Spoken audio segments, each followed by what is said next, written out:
Hi everybody, this is Christine Clifton again from Healthy Motion in Denville. West Coast Swing Dance Camp is every Tuesday night. We have a lesson from 7:30 to 8:30 and then we dance until 10 o'clock. Tonight's lesson was about partnering, that elusive thing that makes West Coast Swing so totally amazing.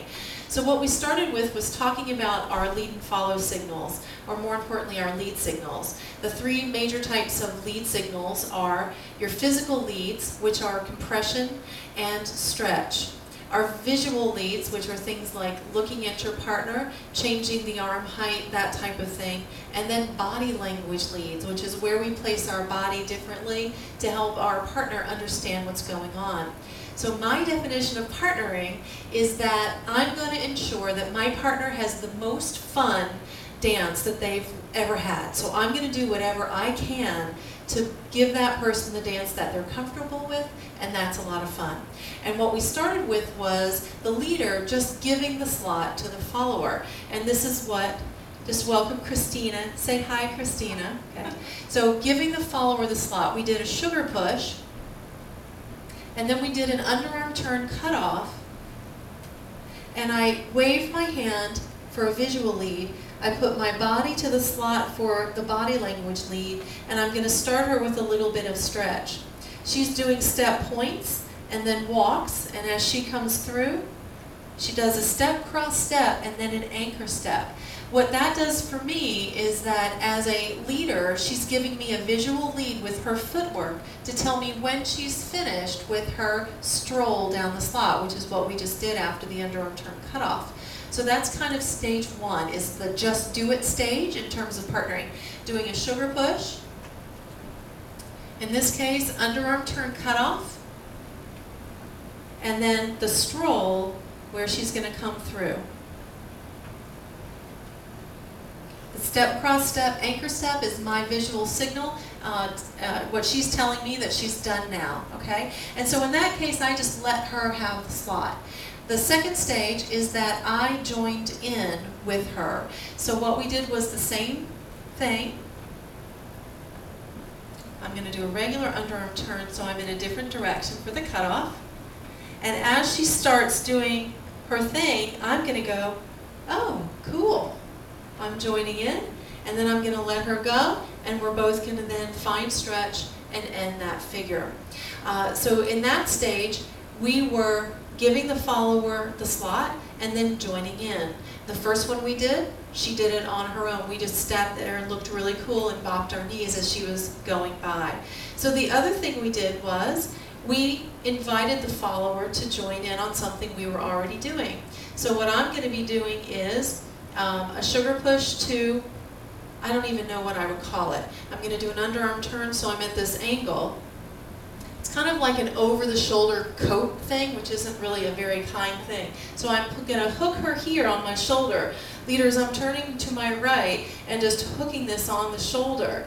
And now I'm going to do those step touches. I'm looking back, I'm giving her some visual engagement, and then I can end it by coming out here, or I can end it by letting her come through for the rest of the underarm turn and then ending in stretch with our anchor step.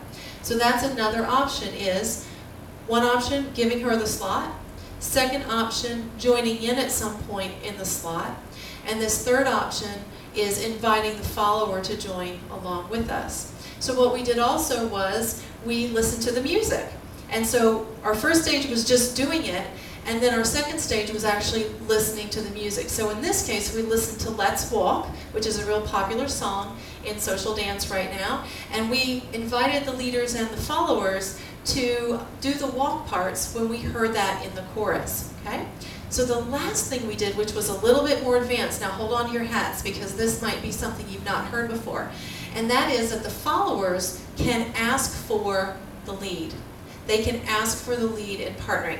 And so what we said is that when the followers were ready to ask for the lead, they're going to do a couple of things. They're going to slightly lower their body, which also then increases stretch. So we have a physical lead signal of stretch increasing. We have her body lowering. She's getting ready to do something.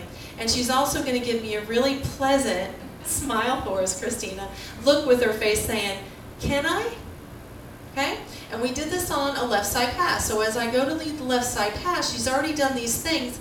Oh, now I get it, okay? So in this case, my same options are there as the leader. I'm going to bop, bebop while she goes by.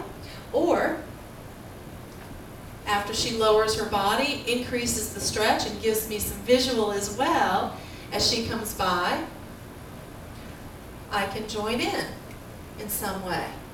And then slow down so she can pass me and we both find stretch. This is not a hijack, okay? A hijack is when the follower takes the lead away from the leader.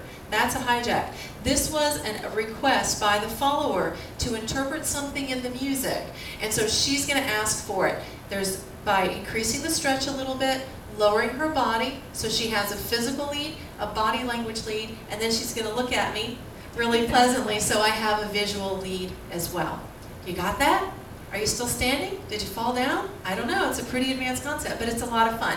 And that's what makes West Coast Swing such a blast, right, Christina? Is that this partnering stuff is what makes the marriage of the partner dance with the freestyle dance so much fun. And that's what West Coast Swing is all about, is the partnering and the fun that we have, right? Yes. Okay.